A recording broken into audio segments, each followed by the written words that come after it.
Simple লাইফস্টাইলে সবাইকে আরও একবার স্বাগত।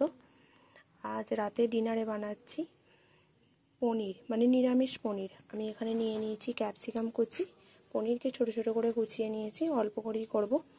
আর এখানে কাজু আর চারমগজকে পেস্ট করে নিয়েছি। আর এখানে টক দই নুন দিয়ে ফেটিয়ে রেখেছি। চলো তোমরা দেখতে থাকো আমি কিভাবে বানাই।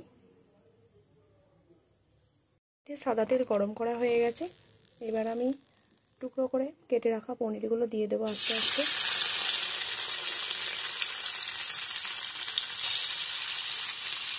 হালকা করে ভেজে নেবো, একদম হালকা করে। আমার মেয়ে খুব ভালোবাসে, ওর জন্যই এই রাত্রে আমার করতে হলো।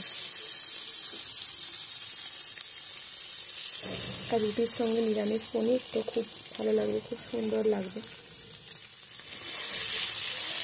শীতকালে এটা বেশি হয়। ঠিক আছে, তোমরা দেখতে থাকো ভিডিওটা। পনিরটা আমার ভাজা হয়ে গিয়েছে, এই যে হালকা হালকা করে ভেজে নিয়েছি একদম, পনির বেশি ভাজে না। আর তারপর সেই কড়াইতে ওই তেলেতে আমি ক্যাপসিকাম কুচিগুলো দিয়েছি। ক্যাপসিকাম কুচিগুলো হালকা করে ভেজে নেবো একদম, যাতে একটু নরম হয়ে যায়।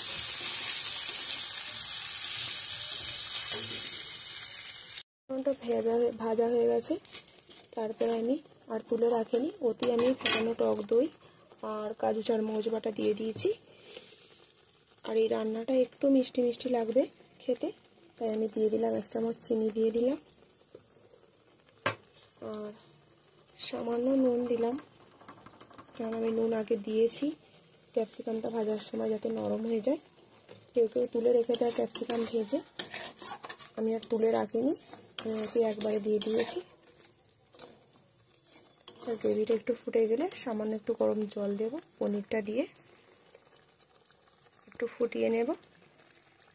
এরপর আমি পনিরগুলো দিয়ে দিয়েছি, এই যে ফুটছে, একটুখানি ফুটে যাক, একটু গ্রেভি থাকবে, কারণ এই গ্রেভিটা দিয়ে রুটিটা খেতে ভালো লাগবে। এরপর আমি ঘি আর গরম মশলা দিয়ে নামিয়ে নেব। তারপর আমি ফাইনাল লুক নিয়ে ফিরে আসছি। রেডি, এই যে একদম খাবার জন্য রুটি দিয়ে রেডি নিরামিষ পনির। ফাইনাল লুক নিয়ে চলে এসেছি, উপরে ঘি আর একটু গরম মশলা ছড়িয়ে দিয়েছি। গরম গরম দারুণ টেস্টি, আপনারাও বানিয়ে দেখবেন বাড়িতে, খুব ভালো লাগবে খেতে। আর ভিডিওটা কেমন লাগলো অবশ্যই প্লিজ লাইক কমেন্ট করে জানাবেন।